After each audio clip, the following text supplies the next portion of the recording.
Then once you've got your ideas, you need to organize and keep things super organized. Otherwise, you are going to get into a right mess when you scale your content marketing.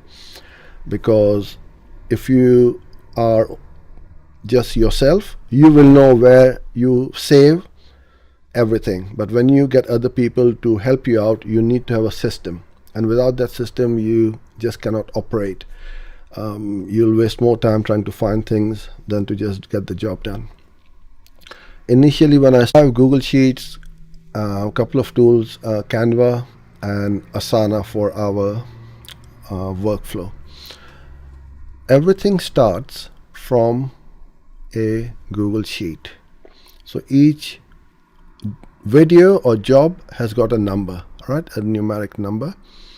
And you will see that we've got literally loads over here, right? And we have the YouTube URL, the headline, the blog URL, and so on in here. So everything starts from here. And then each job or video has got a folder which is the same number as on that Google Sheet, and we keep all the assets over here.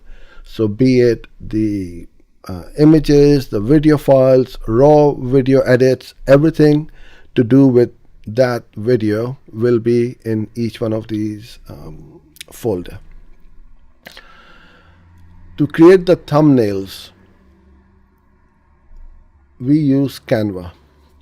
Super easy. They have a free version as well, but we've got the paid one. It does a few more things. It's amazing. It's very easy to use. You just drop the photo or the image, the logos, etc., put the text in, and then you can just download it as a PNG or a JPEG file, which is the custom image for the front of the video. Or you can create a square shaped one for Instagram or any other channels where you want that square shape.